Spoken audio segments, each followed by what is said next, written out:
Well, hey, Coach, how are you today?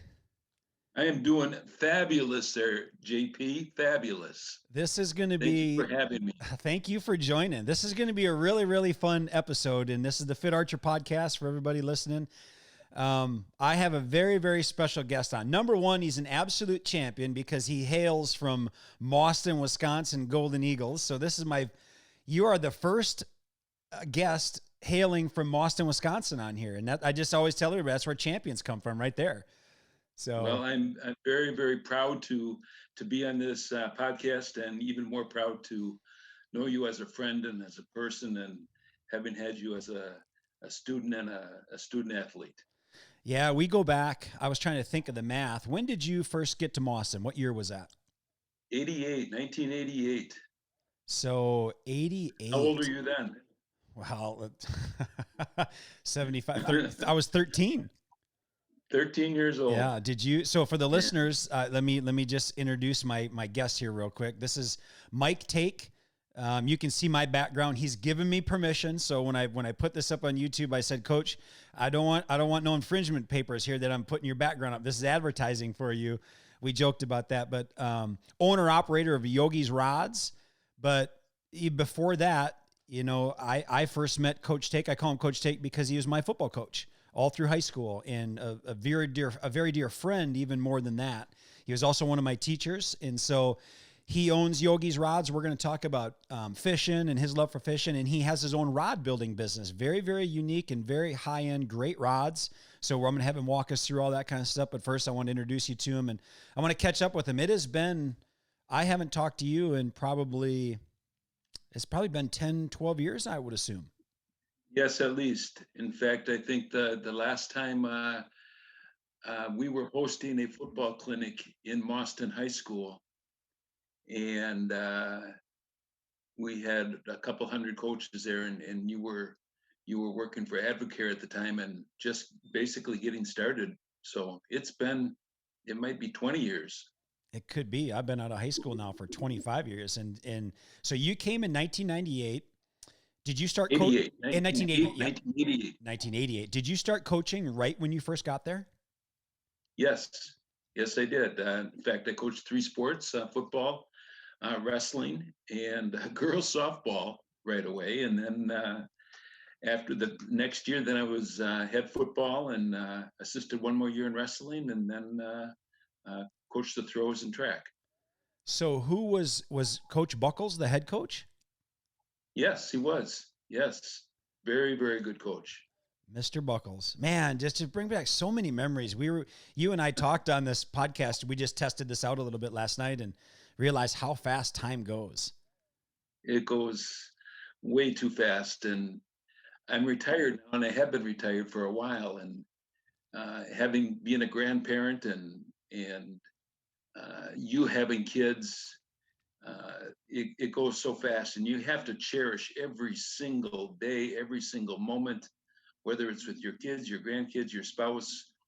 Every day you need to cherish, Well, it's easy. I especially mean, nowadays. especially nowadays, and we're getting a lot of time with them. I had to run in three different rooms before I started this. Cause typically when I do my podcasting, my kids are in school. It's just my wife and I at home. And I had to looked at all my kids. I'm like, hey, I'm going to be podcasting. Don't come flying in the office now and start screaming that something's going wrong. But it's a weird time. It's April 10th today, 2020. And we're in the midst of, the coronavirus outbreak and social distancing and stay at home orders and all those kind of things. Did you ever think in your lifetime, Coach, that you'd see something like this? No, it's very very scary. Um, it almost feels like I did something wrong, that we're being paid for doing something wrong, and uh, I'll bet your kids want you. I bet their kids want their former teacher back. Yeah. I Yeah. bet I bet you're fired. Yeah. So I've become their PE teacher, and Okay. I'm making them work out hard, and Good, it's good. good. It's good. And I want to. So when you first came to Mauston, you were coaching three sports, and then ultimately you moved into the head role at football, and you're so well known throughout the entire Midwest and probably a lot of the nation for everything that you've ever achieved in coaching. And I was blessed enough to be part of that and get to play underneath you. And I could not have ever asked, I get a little bit, I'll get emotional. I'll try not to, but I could not have asked to have ever played for a better guy and a better coach than being blessed to have you come into town and run the whole program. And you brought a new offense, you brought a new style, and then you brought just an awareness to all that. The wing T offense, which you're so very proud of, and ran it to perfection. And you're still kind of doing that today. We talked about that yesterday, but maybe kind of catch me up to speed on what that was like coming in and bringing a new offense. I think when you came in, Mauston did not have a real strong record in football at that time, did they? I mean, they had some good athletes, but I don't think they were at the peak. Mauston's football history was not the greatest. Did not win a conference championship for 47 years prior to this. Not a whole lot of winning seasons, and which was a lot of fun. And thanks to people like you, players like you, student athletes like yourself, we were able to change the culture of the high school, of the student body, of the football program, and kids really bought into becoming more mentally tough, becoming more disciplined, becoming more team orientated, and that's how you change it. You know, you always have good players, and but getting those players to really care about each other, to care about themselves, and put their teammates first, and believe in what the coach is telling you. And my old football coach once said, you know what? He says, when you're coaching, he says, the most important thing that you have to understand is kids are going to care more about if they know you care about them more than you care about football. And if you can get them to understand that you do care about them and sincerely do care about them, they'll run through the wall for you. And you put that with some halfway decent knowledge about how the game is supposed to be played, and you can conquer the world with people like that and with an attitude like that. So we're fortunate to have people like you, your brother, and lots of other great young men. It was a lot of fun. Yeah, I hear this thrown around a lot, and you hear it in the pros. They say, "Oh, he's a player's coach," meaning he's a friend of the players as well. He relates really well to the players. I would say that about you, because we had a relationship even off the field, in the outdoors. I thought of this today, and I chuckled right before I got on. I carried a piece of you around with me up until a few years ago when one of my double bull blinds got stolen, because every time I'd pop that double bull blind up, there was a hole right there in the mesh screen. If you remember, so you took it, you're going to go turkey, and you brought it back. You're like, I got a turkey, but I shot right through that mesh screen when I got it with a shotgun. And so I got to carry a piece of you with me, and then that blind ended up getting stolen. And so here we are coming back. But I'll tell you, you changed the culture of one really, really important area. And it's an area that I think for me personally, I want to give you some credit. And I did on the intro to the Fit Archer podcast. I put your name out there. I grew up with some cousins that were big into working out. When you came in, you changed the culture and made working out a priority, exercise, strength, and conditioning.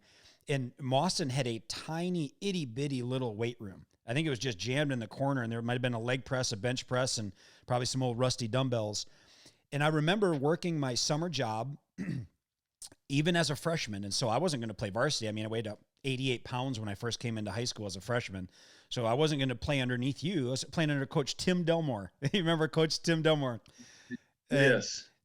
But in the summer, you made it mandatory, to whatever degree you could, that you had to have so many hours in the weight room. So I remember whatever summer job we had, I think that time we worked in Wisconsin Dells, and my buddies and I, we get done and like, we're going to go screw around. And like, well, we got to go get our 1 hour in the weight room, because we got football coming up in, August.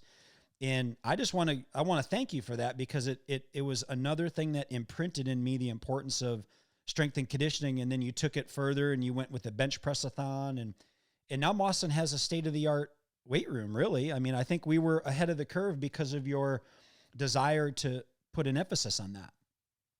Well, it was kind of the up and coming phase of high school athletics. You know, weightlifting wasn't real popular back in the late 80s, early 90s, and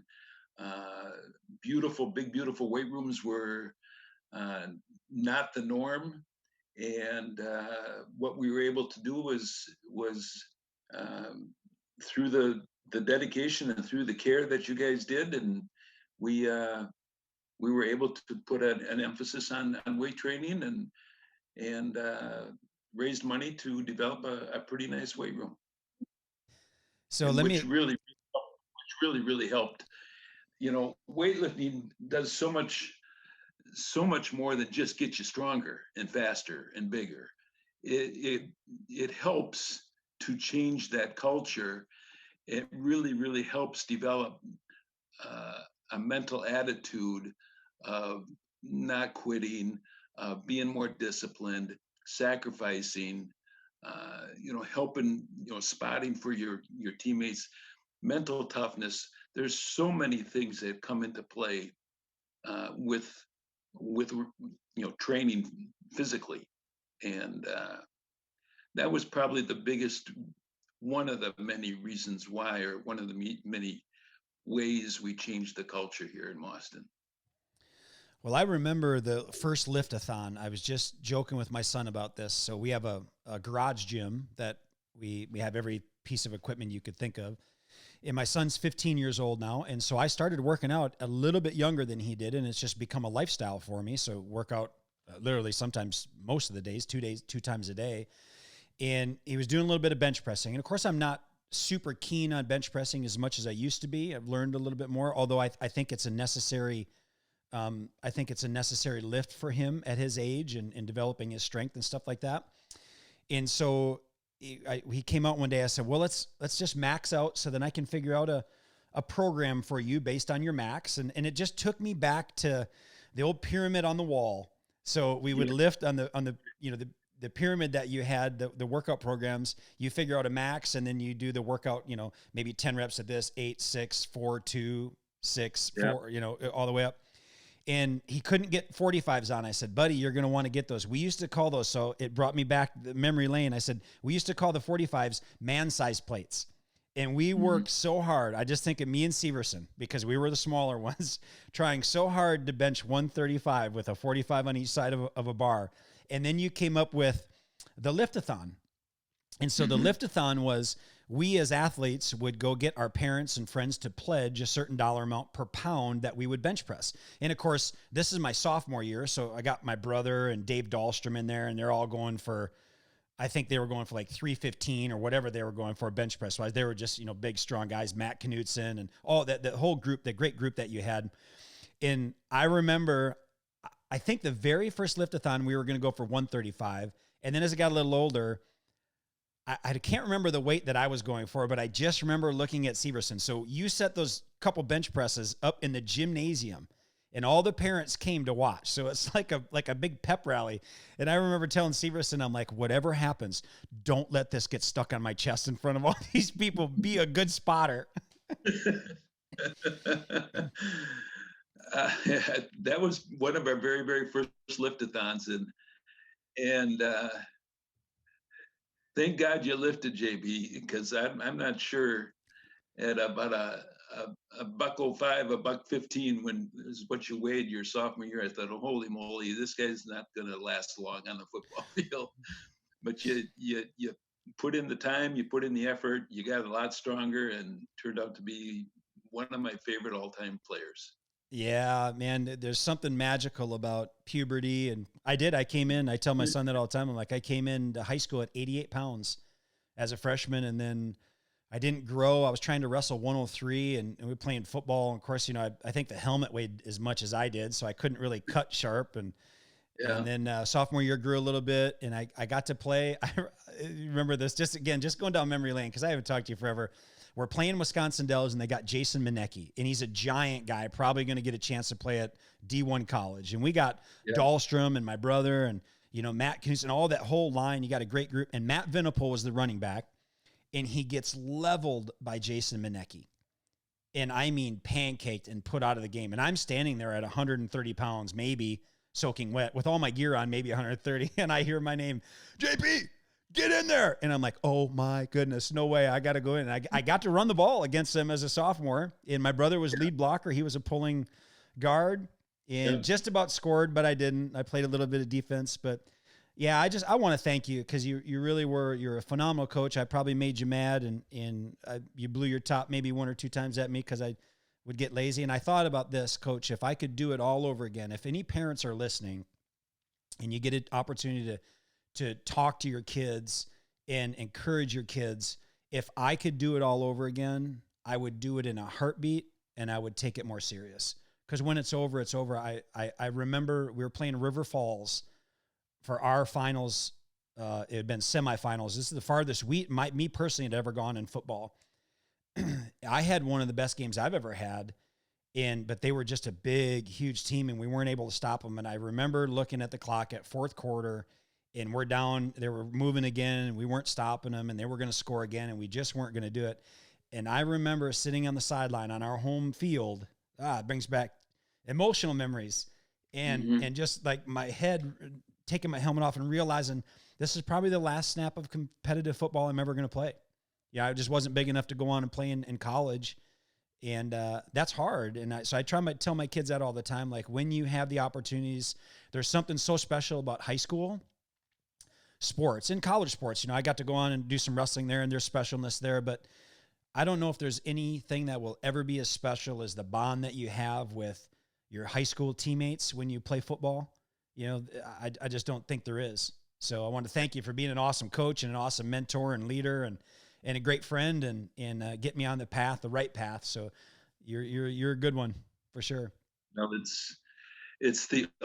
I'm biased, but it is, to me, it's the ultimate team sport. And there's so much that can be learned about life in the game of football and being on a team and sticking things out and what you learn and what you gain from all of that. It's much more than just the football game. That's true. Now you're still, although you're retired from teaching, you're still in a coaching role in some capacity a little bit. What does that look like? I'm a consultant. I have been helping other head high school football coaches around the country. I was helping a couple up in Alaska, down in Illinois, and throughout Wisconsin. And getting a chance to go to Alaska for 12 years in a row and work with those kids up there, that was a lot of fun.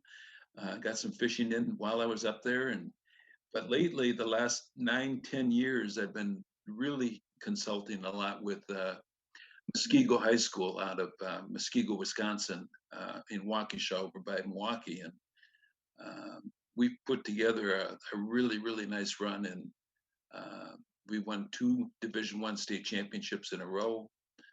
We have a 28-game winning streak and are currently ranked 23rd in the entire nation. And it's a lot of fun. And you're running the wing tee offense, you said, to perfection. Yes, we are. What's kind of an anomaly is this style of offense doesn't get ran too much anymore. And even the best coaches in the state don't understand it, don't know how to defend it, and certainly don't know how to mimic it or get their scout team ready to go against their defense, to prepare for Muskego High School football. And so when it's game time, they don't have a clue who's got the ball. We do a phenomenal job of deception. We keep it, we run 6 rushing plays and about 3 or 4 passing plays, but we do it to perfection. Our kids never ever miss a block, and they never not know what to do, which gives them so much confidence. And so when we snap the football, we get off the ball with a lot of ferociousness because we know exactly where we're going to go and what we're going to do. And you add in there some excellent faking. We've beaten a lot of high school football teams that were much better than us just because they didn't know what was going on. Well, congratulations on that and that run and that streak, and wish you nothing but the best. Continue going forward, because I know it's a passion of yours, and you'll do it till the day the Lord takes you home. I believe it's just something when God creates us all and He gives us these little gifts. I know when He touched you and made you, one of the things was fishing and football, and now obviously husband and grandpa. It was husband first, obviously in football, and then now a grandpa, and you're doing all that stuff. You stay very fit yourself. You have always lived and walked. You don't just talk the talk, you walk the walk, and you're 64 years old now. And you told me this the other day, you're in the best shape you've ever been in.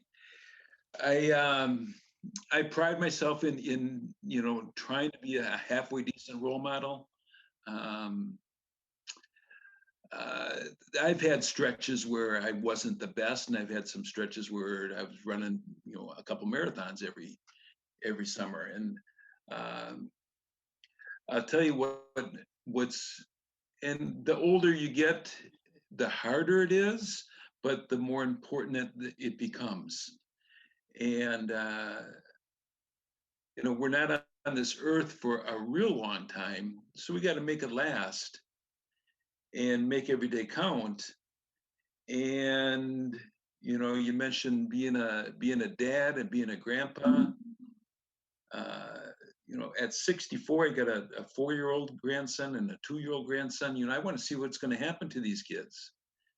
And so I'm doing everything I can to be on this planet as long as I can, so that I can see them on the planet and how they're doing, and hopefully have some kind of influence on them. So, maintaining a healthy lifestyle is real important. Um, through my life and through heredity and through lifestyle choices and the way life goes, I'm a diabetic, I've got heart disease, and so I'm combating that all the time. And I'm becoming very, very close at turning the tables on this diabetes and heart disease. I've been able to get my numbers way down without a lot of medicine, and do a lot of walking, do a lot of bike riding, do a lot of exercising, and so, like I said, so that I can stick around on this planet and see how my grandkids are doing. But also, we're talking, fishing. I've been fortunate to take my passion and go some distance places fly fishing, and I've been doing a lot of saltwater fly fishing for permit and tarpon and bonefish. Been down to Belize several times, to the Bahamas, to southern Mexico, and which calls for some, strenuous stalking and walking and hunting and for these species. And then I've been going up to Alaska, fly fishing to some very remote tundra, remote streams, creeks, and you got to be in halfway decent shape to be able to do this stuff. I'm also trying to put together a trip to Russia, and an extremely, extremely remote, rugged fly fishing trip for huge rainbows. So with all of those goals and trying to make life as fun as possible and as enjoyable as possible, you got to take care of yourself. You got to take care of yourself. And the older you get, the harder it is, but you got to do it. You got to do it. And you just can't sit around and watch TV and you die. I'm so glad you said that, because I think of that all the time. Like I want to be in as best shape as I can. I see guys like just like you, coach, at 64 doing the things that you're really passionate about. And I know there's men and women that are sitting at home that would love nothing more than to go out and do something. And, maybe 20, 30 years ago, they kind of started to let things go. And as you know, I'm 40, I'll be 45 in a few days here. It does get harder, and I'm still very, very young. I consider myself young, but if I slack off in the slightest, I feel it. I can feel it in my diet. If I just splurge, I eat really, really good. I just like to eat good, because I've realized the correlation between how my joints feel, how my energy is the next day, based on what I put in my body the night before. And when I get, I don't want to rush this time frame with my kids. I don't at all. I don't want to rush them out of the house. I want them, matter of fact, I would hold them back again this year if I could, and have them another year. It breaks my heart to know that one day they ain't going to be here. But I know that's life, and my job is to prepare them to go forward. But when they are gone, and it's just my wife and my passion is bow hunting, and I love fishing as well. I love anything outdoors. I want to be in good enough shape to go do those things and not be held back, Lord willing, by anything that I can control. We can only control so much. And so I want to control those controllables as best I can. And so eating and exercising. You said this to me years ago. You got into running. And I remember when you showed up as a football coach, we were like, who's this big barrel-chested guy, big booming voice, big, you're just, you worked out, you did all that, you played college football, and then you got into running. This is after I was graduated, and I've never been a runner. Although, coach, this morning, 5 a.m., woke up 4 miles, 25 push-ups each mile. I was challenged by a kid I did a podcast with yesterday. And so I got up and I ran 4 miles this morning, but I've never been a runner. And you started. Just got done. What's that? You just got done. Oh, pretty close. 4 miles. Yeah. You started at 5. Yeah, that's it. Yeah. Actually, I stopped halfway. I'm going to finish my last 2 after this podcast. But you were doing a bunch of running, and I think you were training for a marathon. And I had a conversation with you somewhere in Boston or somewhere, and I'm like, I can't stand running, coach. And you're like, oh, when you get running and you get into it, your body releases these endorphins, and you almost become addicted to it. I'll never forget those words when you said that. And I'm like, well, that's why I'm not going to run far enough to get addicted to it, because I just don't like it enough to get addicted to it. But no, you're doing an awesome job. Here's another little story. About 9 months ago, I got a new knee, an artificial new right knee.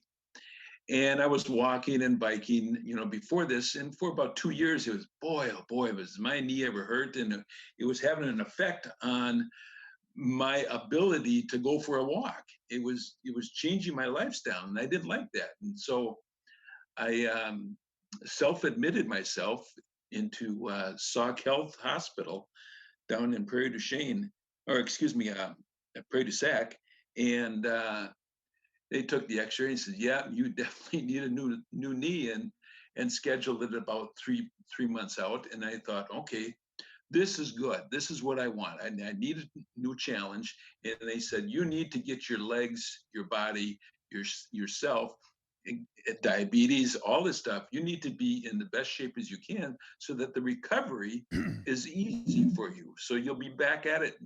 And I had a fishing trip planned, like 2 months after the surgery. So I went biking, I went walking, I did lots of stuff for 2 months before the surgery, had the surgery, and they typically say, for a person my age, 2 weeks pushing a walker, 2 weeks with a cane, and then 2 weeks with a limp. 6 weeks before you can walk somewhat normally for a little bit of a distance.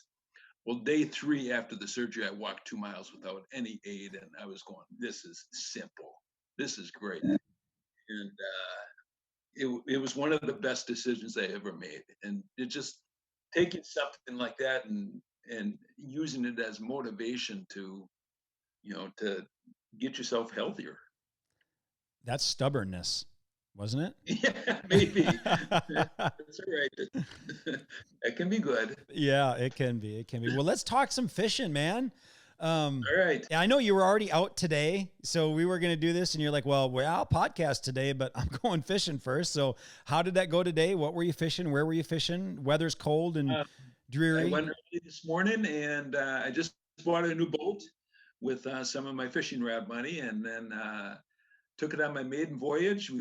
I went up to on the Wisconsin River. I put in at Castle Rock Resort, if any of this rings a bell, and went up toward the Castle Rock Dam on the Wisconsin River and fished from, I don't know, 6:30 to about noon. Caught several little walleyes. I caught two keeper walleyes that were in the 17-inch range and one 21-inch walleye that I had to throw back because it's in that slot range, and one 39.5-inch muskie. And the muskie had to go back, obviously, but the two keepers came home, and my wife and I can eat again.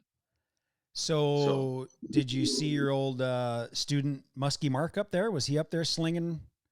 no, he was not. The muskie season does not open until middle of May here in Wisconsin. So he'll be up there though. Okay, so there's a Yes. season, but there's no walleye. There's no season on. Is there a season for walleyes there? Or on the Wisconsin River, it's open year round. On inland lakes, there is a season for walleyes, and that is the first Saturday in May is when it opens, and it closes the end of February. Okay, okay. So you've been a fisherman. When did you start fishing? I mean, where did your love from fishing come from? As far as what age? Okay, as a young teenager, um, my best friend and his dad uh, back in Beaver Dam, Wisconsin, is where I grew up and graduated from high school, and they took me under their wings and taught me a lot. And ever since then, even through college, I did some fishing, and then when I got out of college, I kept fishing, and I love to fish. It's a passion of mine, and we brought up football before. Football takes up so much time. So from fall fall until almost winter time, I couldn't even fish hardly at all, and much less hunt. And so winter comes, and I'm back to ice fishing, and then spring I regular fishing, summer regular fishing. So um, I try and get out as much as I can. And now since I'm retired, I've got developed a big passion for fly fishing, and it's such a challenge. It's very, very difficult to catch nice fish on a fly, much less saltwater fishing when you're fishing in the middle of the ocean and you're trying to catch one of the most wariest fish in the world, the hardest fish to catch on a fly permit. It's an awesome challenge, and it's an awesome fight when you get one on. It's so much like hunting. We talked about this yesterday. You never got into bow hunting as much because you were always on a football field. So you're not able to do that, and fishing has become something you're passionate about. So where did the rod building come from? I mean, I want to get into that with you because you got a great business going, and I've just been watching you for ever on social media, and it was, what spurred me to call you is, of course, I should have stayed in touch. We should stay in touch all the time anyway, but you know how life is. But you had Yes. posted the other day, one of the guys on the cover of some big magazine had used, I think, I don't know the whole story to it, but you'd posted it, a guy on the cover of a big magazine. I think he was using your rods and stuff like that. And then just seeing you on all the trips you've been on and staying in good shape, I'm like, gosh, I got to get Coach on here. And so where did the rod building, how did that come into your life? I was taught how to build a fishing rod before we moved to Mauston in the early 80s. We lived up in the UP of Michigan, Upper Peninsula of Michigan. And I walked out onto a lake and met a guy that was out there fishing. He was the only guy out there fishing, and met him, talked with him, and we ended up becoming very, very good friends, and still are. And he built rods, and he was actually fishing with an ice fishing rod that he had built. And I said, boy, I want to learn how to do that. He showed me how to do that way back then, 35 years ago. And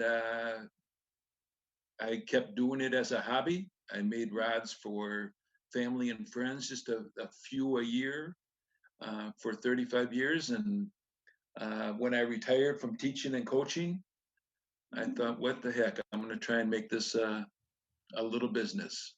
And started doing a little advertising, and word of mouth is probably the best way to advertise. And you make a few nice rods and those people like them, and then they show their friends, and it spreads fast. And the first year was 2011, late, like September 2011.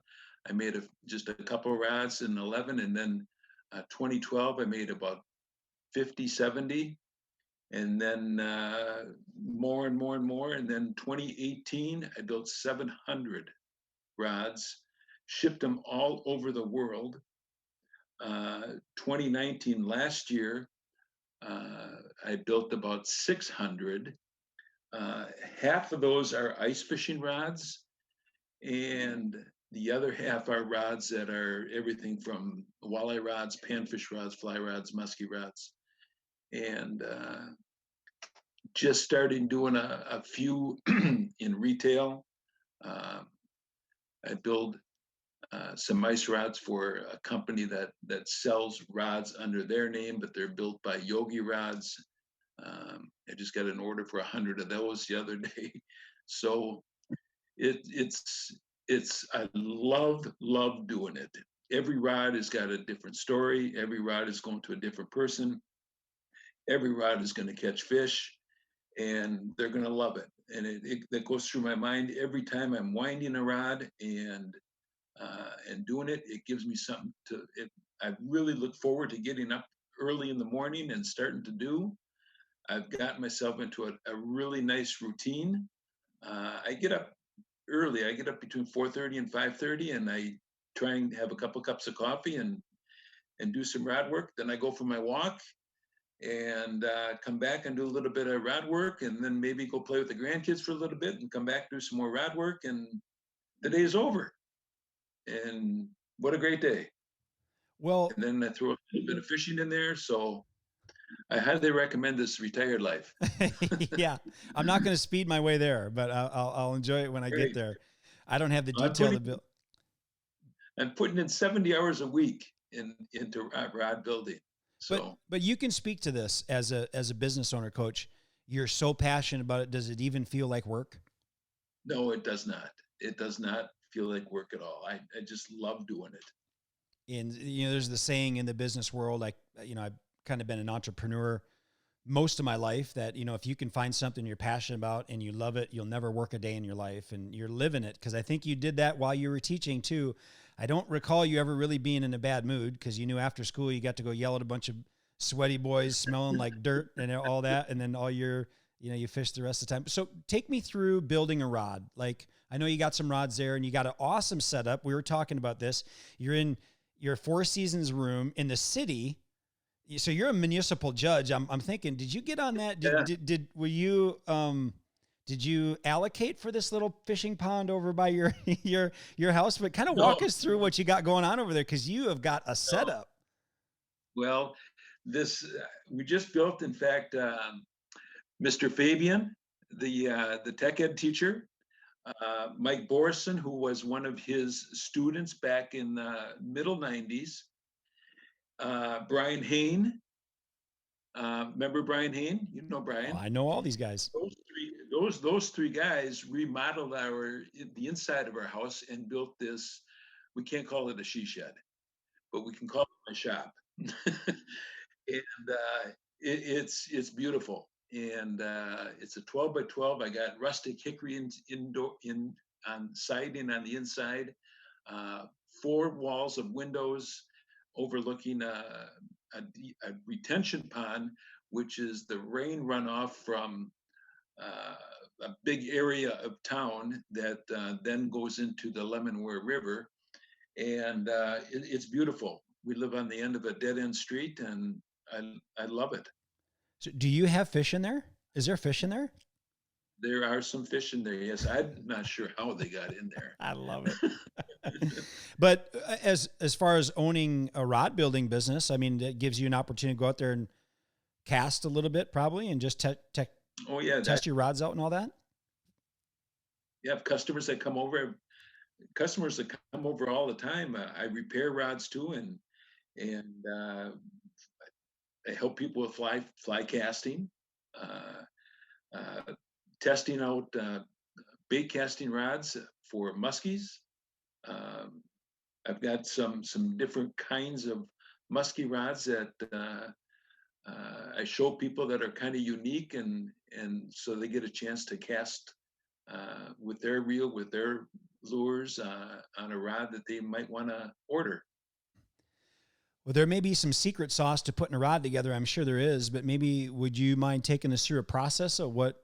I mean, I don't even know what it looks like. You get take us through it. Okay, I'm going to pick up this laptop, Yep. and this is a winder. Can you see that? Yep. Okay, that's the device that I use to this is the thread that I put on the rod to wind the eyes on, and I don't have it set up to do that right now. Can I just show you a rod, and let me show you a rod and I'll explain how it's done. How's Yeah, that that'd be sound? great.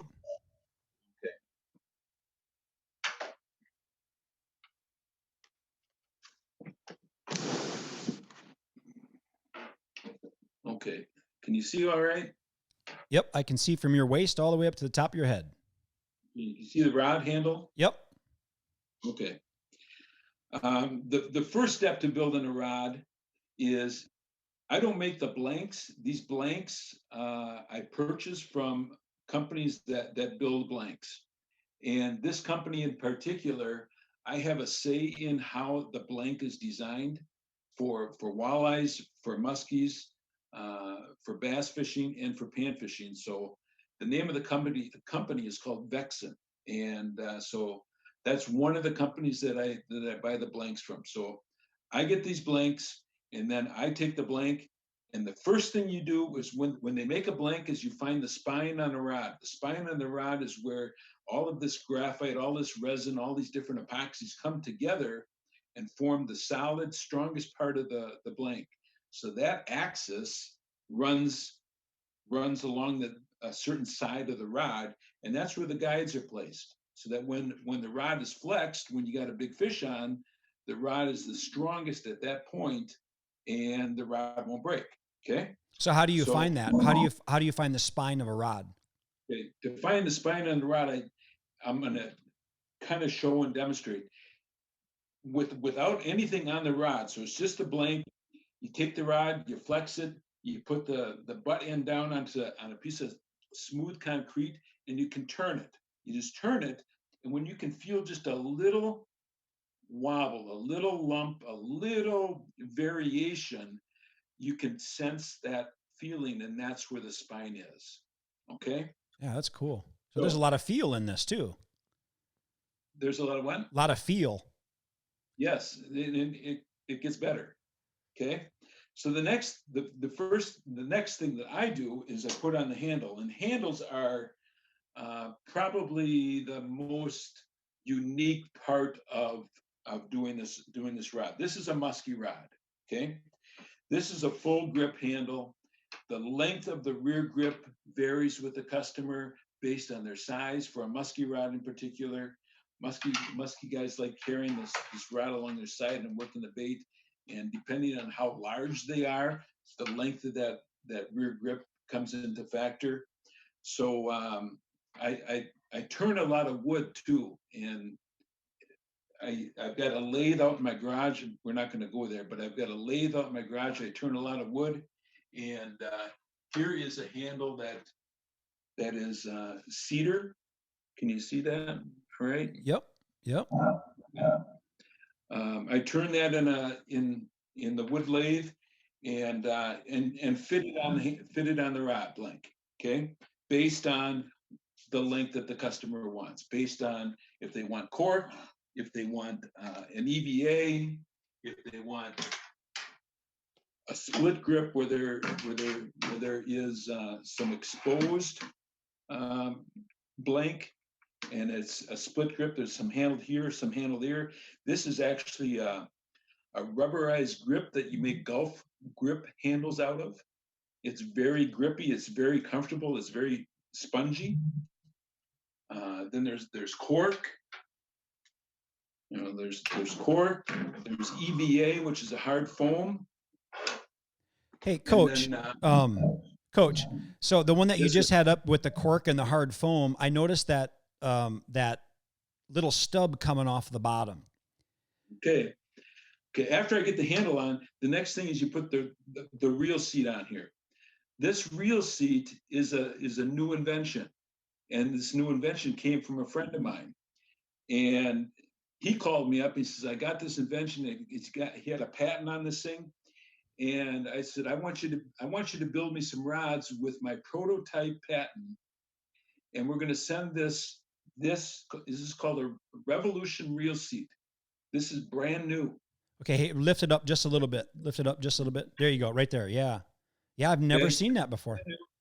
This is to make fishing bait casting rods ergonomic. He designed this angle of this handle ergonomically to take to relax your wrist, your elbow, your shoulder, and to make casting, retrieving a lure, and fighting a fish much more comfortable. So for 2 years, I've made rods for him with this reel seat on there, and he finally tied into a company called Pacific Bay International, out of Washington, the state of Washington, and now they make these things, these reel seats, and they've just been out for probably 6 months now. And so I've been putting these on musky rods, and people love them. Well, I was going to ask: are they more for your bigger fish rods, like musky, maybe something like musky? Somebody that doesn't know musky, I mean, they call it fish at 10,000 casts. You're casting big baits, heavy baits, a lot of wear and tear on your body. Right. And what this reel seat does is allows you to stay on the water longer because it is tiring. It allows you to cast the lure further. The more time the lure is in the water, the better chance you have of catching a muskie. And it allows you to work the lure better, easier, better, more effectively, and to set the hook more effectively, to be able to hold on to the rod if you're netting the fish, if you're fishing by yourself and you got a muskie on, to land the fish by yourself. There's a lot of pluses that come to this with this reel seat. Okay? Are you doing that on just a bait caster for like largemouth bass? Yes, for largemouth bass as well. Any bait casting rod, this handle can go on. Okay. Okay. And we just got another thing coming up here also. We're doing this. We're going to be doing this for spinning rods too, but that's down the road. You don't want to give that. You don't want to give that away yet, do you? No, we don't. No.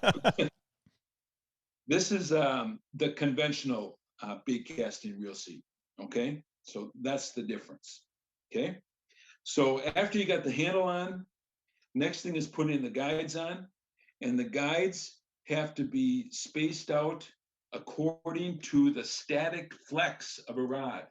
And what I do is I got the handle on, I put a reel on, I put the tip top on, and then I run a line from the reel all the way through the tip top, anchor it, flex it, and then I mark how the rod is bent. I mark with a marker on the line where the guides should go. Okay, so that there's no sharp angles with the line going through the guides. Do you have a machine that you put it on when you bend it like that, or is it just? No. In fact, I stick the butt end into a drawer, and then I put the line through the tip top, and then I anchor the line to an old iron. Wow. And so it's just flexed, like that. Yeah. So then I mark where that bend is, where the flex is. Okay. So then, based on what the customer wants, the color of thread, I wind on the thread on that machine, that tool that I showed you before, I wind the thread over the guides, the feet of the guides, and you make sure that they're straight. And then I put a color preserver over the threads. That takes another day. And then I put 2 or 3 coats of epoxy over the thread. That takes another 2 or 3 days. So to make one rod, the whole process takes about 3 days to actually build the rod. It takes me a couple hours to turn the wood for a handle. It takes a couple hours to glue the handle on. It takes a few hours to wind all the guides on. I would say it takes, and I've gotten pretty quick at doing this. I would say it takes 8 man hours for me to build a rod, and then it takes another 3 days for things to dry. So when we talk custom rods, it's literally when we're saying custom rods, these things are, it's as custom as you're going to get. Exactly. And what's nice is I take the time to space these guys out perfectly, to find the spine, and then everything, like you said, is custom. You choose the handle type, you choose the length of the rod, you choose the power of the rod, you choose the action of the rod, you choose the color thread that you want. Here's one, I don't know if you know this fella or not, Ethan Inglevold. He played for me back in the mid 90s. Ethan Inglevold, this is a musky rod for him. Okay. And so they choose everything. I can personalize it by putting their name on there, rod specs, a quote, a date, you name it. So when you get an order like you just got, you said you had an order of 100 rods that came in. Are you building one rod at a time, or will you do multiple things to multiple rods at once? Okay, these are ice fishing rods. And what I usually do is all of those 100 rods that I just got, all are cedar split grip handles. And we'll go to another shop that I have, and I can show you those. But I usually try and make all the handles first, and then I will take 10 blanks and I'll put 10 handles on. I'll glue up all the handles, get those 10 done. Then I'll wind them and then do another 10. I try and have several going at one time. Yeah. Do you have anybody working with you? I've had my wife help me when I get really, really swamped, but no, I've considered, and I have somebody in mind, but I really enjoy being alone. You were with you babysat kids for how many years? So you don't want to be babysitting an employee now, right? Well, yeah. Any more on that, or you can take us to that the other spot if you want to. Let's go downstairs into my basement. Is Mrs. Taake still teaching, or is she retired? She retired 3 years ago, and she is babysitting for the 2 grandsons 3 days a week. And then she subs once in a while and plays.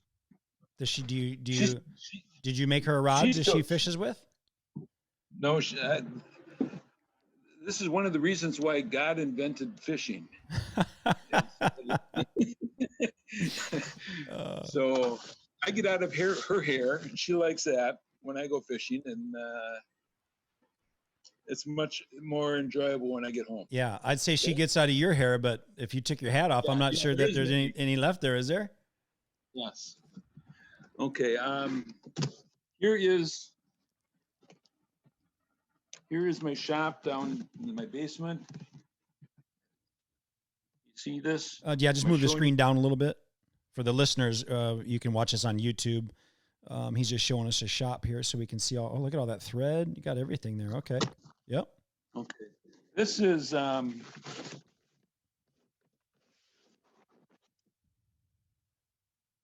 here is some ice fishing handles. Yep. This is cedar, and these are what those that 100 rod order kind of looks like. These are actually castration bands that hold the reel in place. Oh, This is jeepers. a 2-piece cedar rod, very, very, very sensitive rod that for panfish. You know, here Well, is I live in Arizona, Coach Take. So let me explain. I'm gonna have to time out for some people. You're saying ice fishing, and they're probably like not quite sure what you're talking about. So in the let me Midwest, explain. yeah, go ahead. You explain it. We're not fishing for ice. We're fishing through the ice for fish. And so we drill a hole with an auger in a lake where the ice is anywhere from 3 inches thick to 3 feet thick. And with the help of a lot of electronics, you can hunt for and find fish and try to catch them through the ice, through the hole in the ice. So much Here fun. is an, I miss it. I miss ice fishing. Here's another 1-piece cedar handle and another very, very, very sensitive, right? Watch that tip once. I'm barely moving it. That means you got a fish on right there. Yeah. Okay. So how long are those castration rings you got on there? What are they? Why are they still on there? Why are they still on there? Yeah. Just because they come with the rod. I sell it with the rod. Oh. Comprende? Comprende. Ah, good. Okay. So those are some ice fishing rods. Here is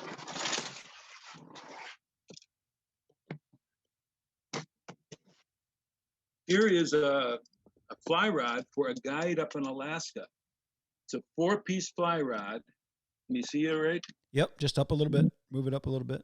There you go. Oh yeah. Okay. There's a handle, and the name of his guide company is Rainbow Bend Lodges, and so I put a trout decal on there and built him this 4-piece, 9-foot, 6-weight for rainbow trout. Coach, do fly rods typically come in multi pieces? What's that? Do fly rods typically come in multi pieces? Usually 2 pieces, 3 pieces, or 4 pieces. Okay. 4 pieces are nice for backpacking. Yep. For camping, for traveling, getting on a plane. Here's one that is going down to Belize. This is a 9-foot, 8-weight for catching permit. Wow. And this is a fly rod handle that is made with that golf club grip Yeah. texture. So that is cool. Yeah.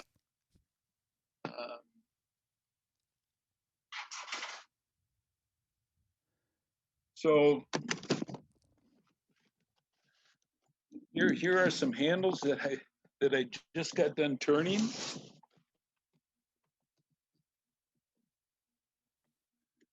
Go down a little bit, just down a little bit. So what we're looking at here, everybody, is all the handles. He's got on a little handle holder, both the front piece and the back piece of the handles. And he's got them. Or what are they doing there? They're not drying, obviously. You just got them ready to get installed. I'm going to be putting this finish on them. Okay. Tonight, probably. I'll put about 6 coats of that on there. Wow. So,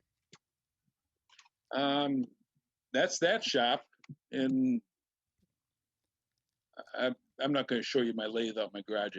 That's not. Yeah. Worth the So, time. of all the rods that you build, I know you love fly fishing right now. You talked about fly fishing. What are your favorite rods to build? Do you have a favorite rod you like to build, or is it just whatever comes in? Whatever comes in. And honest to God, it's fun having the variety. Obviously in the wintertime, I'm building a lot of ice rods. And then going from a very, very flexible, flimsy noodle ice rod to making a musky rod, it's kind of a great change of pace. What is your favorite fishing for you? What do you like to fish? Is it fly fishing? Fly fishing is becoming one of my most favorite ones, and in particular, permit and tarpon. Permit, they're like I said earlier, they're probably the most difficult fish to catch on a fly, and most challenging, extremely wary. You know, it's hunting. You're sight fishing for these, and you're going for miles and miles and miles, just straining your eyes to see look for a tail sticking out of the water in the middle of the ocean on flats. You're walking in about knee deep water, thigh deep water, and then when you spot them or spot one, you've got to put that fly within 4 feet of them, and there's 15, 20 mile per hour winds. And I've seen it where they are so wary that before the fly lands, the fly line casted a shadow on the water and spooked the fish before the fly even lit. And so then you might have made the perfect cast, the perfect presentation, and then you strip the fly, which is usually a shrimp or a crab imitation. You're taking that fly away from the fish, enticing him to come eat the fly, and you can see the tail coming after the fly as you're moving the fly away from the fish, and you're just praying and hoping that he takes it. And a lot of times they refuse it and just swim away. And it's, uh, and you might only get a few chances like that in one day. But then once they do take it and you strip set and you have one on, it is lights out. It is awesome. So it's that challenge of it all. It's the challenge of getting them, getting close, getting them to bite, and then the anticipation. And a lot of it, like you said, it's a lot like hunting. It is based on tide. It is based on moon. It is based on wind. It is based on presentation. It is based on the fly that you use, your ability to cast, aim, release, everything. It is so much like hunting. So I was watching a guy on Instagram fly fishing the other day, and I literally thought of that myself. I don't get to fish as much as I used to because we don't live by too many bodies of water. We live by a couple, but it's different. And I looked at that. I'm like, boy, we got some good trout streams here in Arizona. It would be fun to get into that, and that because it's hunting. You're literally hunting fish. Yeah. How about northern Arizona? Yeah, we're other than the social distancing, you know how it is with kids that are in sports, and we are literally on a football, baseball field 9 out of 10 days. It's tough to do everything, much less everything well. And so I learned that in college when we were fishing and duck hunting and bow hunting. I'm like, boy, I only have limited time and limited resources to do all of it. Yeah. But there's nothing, I consider fishing so much like hunting. It's in the outdoors. It's something you can do for a long, long time. You can do it with your kids. You can do it with your grandkids. You can do it with friends, and you form a bond with them. And there's victory and there's defeat. There's fun times and boring times, and so much camaraderie that's around fishing that it's, if people don't do it, if you're not in the outdoors in one way, shape, or form, get in the outdoors. It's freedom. I think it's us experiencing God's great, just everything God created better than any other way we could do it. Seeing the fish and the water, and it takes you to beautiful places. When I laughed earlier when you said I went in and got to coach some guys in Alaska and down by Illinois and other places, and I thought to myself, I bet within a driving distance of every place you've coached, there's been a body of water you'll be able to fish. Yeah. The best thing about, and it's true with about a lot of fishing, but mainly trout. When you're fishing for trout always live in beautiful places. No matter where you go on this earth, if you're fishing for trout, you're probably most likely in a beautiful place. Yeah. Well, are you ever going to make it to Arizona? I don't know if it's a destination for any fishing whatsoever, but come see you. Yeah, that would be a blast. I think you said something to me one time, and we were talking about something. You said, "Oh, JP, you ever get this, and this, then you're gonna have to take me to Brazil or where it was peacock bass fishing." And I've thought about that my whole life. And One day you're going to have to make that come true. That'd be an honor. On a fly rod. On a fly rod. Yeah. Well, Coach, I want the listeners and the viewers to be able to find you. I want to be able to find your business.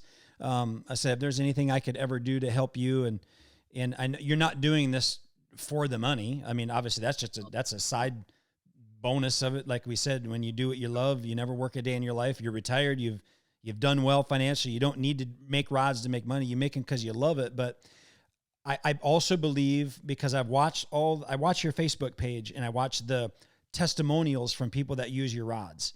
And if you are a fisherman, you know this, that there is a difference in rods. There's a difference in a lot of aspects of them. And so your customers have been unbelievably satisfied. And so I would want my listeners that are in the outdoors, fishing and all that kind of stuff, to be able to experience your quality of rod that you make. And I would love to help in any way. So can you share with everybody how to find you? Yes, I do have a website, YogiRodsLLC.com. Phone number, which is right behind you, is 608-547-2383. But just to kind of reiterate what you were just talking about, I love building rods for fishermen that appreciate a nice rod. It's a very, very fair price. And I love building a really nice rod, a very nice functional rod for the average fisherman that they can afford and that they will appreciate and be proud to have in their hand. Do you see a big spike around like Christmas time? Do people gifting? There's a spike around everything. There's Christmas time, there's graduation time, there's retirement time, there's birthdays, summer, yeah. Summertime. Yeah. So it's ongoing all year round. Well, I just want to say congratulations to you for turning a passion into something really cool. I can't wait to read there'll be stories written about this one day and about you. You've been successful on the football field as a player, as a coach. You have some big accolades as a coach, inducted into some really, really great areas. So you've just done a wonderful job, and you've molded and shaped a lot of men. I can't imagine how many guys that I know personally, Coach, that I could go talk to, and they'd say your name is one of those pivotal men in their life that really helped shape them at an important time. And so there's no, you can't ever underestimate the importance of being a coach. So if you are a coach out there, be a good one. And just like you had said, Coach, is just let them know that you care, because we grab these kids at such a young age, like I was at one point, and could have easily went the wrong direction. I'll never forget you taking a kid that it was in my class. If I said his name, you'd know it. And you knew, and he could have been the greatest football player probably to come out of our school. Big kid, but had a real rough home life. And boy, I remember walking off a field one time, our practice field, which is just, east of our game field. And I saw your arm around him. And I think we wrote something about this one when you got inducted into the Coaching Hall of Fame. Just about what you did with that kid.